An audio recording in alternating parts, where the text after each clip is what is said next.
আজকে আমি আপনাদের হোমমেড পিওর পুডিং বানানো শেখাবো।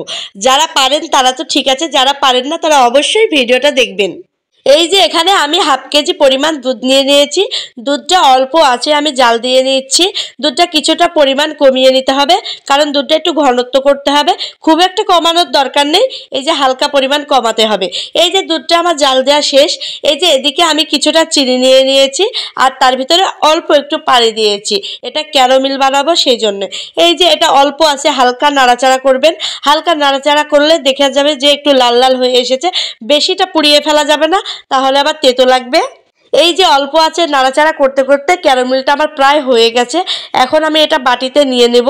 এই যে বাটিতে নিয়ে এটা কিন্তু ছেদ করতে হবে।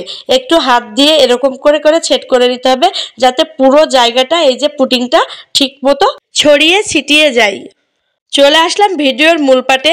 এই যে আমি পুডিংটা বানানোর জন্য যা যা উপকরণ লাগবে আর কি। এই যে আমি এখানে 2টা ডিম নিয়েছি। 2টা ডিমই এখন সুন্দর মতো করে ভেঙে নেব। এই যে 2টা ডিম আমার ভাঙা হয়ে গেছে। এখানে আমি পর্যাপ্ত পরিমাণ চিনি দিয়ে দেব।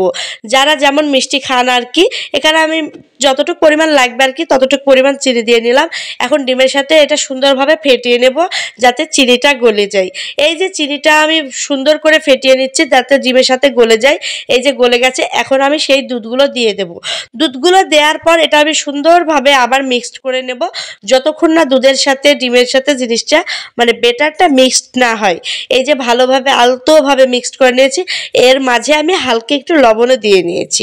এই যে ক্যারামেলটা এখন দেখছি বাটিতে সুন্দর মতো ফিট হয়ে গেছে, শক্ত হয়ে গেছে। এই যে দুধের যে গ্রেভি, এইগুলো আমি এখন সুন্দর করে ছেঁকে দেব। আসলে এটা কিন্তু অবশ্যই অবশ্যই ছেঁকে দিতে হবে। ছেঁকে না দিলে কিন্তু পুডিংটা ভালো হবে না, ভেঙে যেতে পারে, ফেটে যেতে পারে।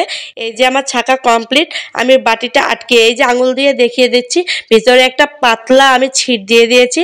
তার উপরে এই যে সেই গ্যাসের বা চুলায় ভাত রান্না করার জন্য, ভাত গরম কিছু ঢাকার জন্য যেটা থাকে সেটা দিয়ে দিয়েছি। এই যে পুরো 45 মিনিট পর এসে দেখছি আমার পুডিংটা ঠিক এরকম হয়ে গেছে। পুডিংটা কিন্তু গরম গরম কখনোই পরিবেশন করা যাবে না। আমি কিন্তু অনেকক্ষণ ফ্রিজে রেখে দিয়েছিলাম নরমালে। এই যে নরমালে অনেকক্ষণ রাখার পর এটা আমি বানাইছি প্রায় দুপুরে। আমি এই যে সন্ধ্যার দিকে পুডিংটা এখন পরিবেশন করব। এই যে একটা সুন্দর মতো প্লেটটা নিয়ে নিয়েছি। হালকা একটু বাড়ি মেরে মেরে আস্তে আস্তে তুলতে হবে, যেহেতু অনেক সেন্সিটিভ জিনিস। এই যে দেখুন কতটা সুন্দর হয়েছে, কতটা লোভনীয় হয়েছে। এভাবেই বাসায় আপনারা চেষ্টা করলে এত সুন্দর পুডিং বানিয়ে আপনারা খেতে পারবেন। কোনো ঝামেলাই ছাড়া, কোনো কিছু লাগে না, অল্প কিছুতেই পুডিং তৈরি হয়ে যায়। সামান্য দুধ, চিনি আর লবণ। এই যে পুডিংটা আমার হয়ে গেছে। এখন আমি পুডিংটা এখন পরিবেশন করার পালা। এখন খেয়ে টেস্ট করে দেখি যে কেমন হয়েছে। এই যে বাচ্চা টাচ্চাদের কেটে দিচ্ছি। আজকের ভিডিওটা এই পর্যন্তই। ভিডিওটা ভালো লাগলে অবশ্যই আমাকে ফলো দিয়ে পাশে থাকবেন। একটা লাইক, কমেন্ট, শেয়ার করে দেবেন। আল্লাহ হাফেজ, ভালো থাকবেন।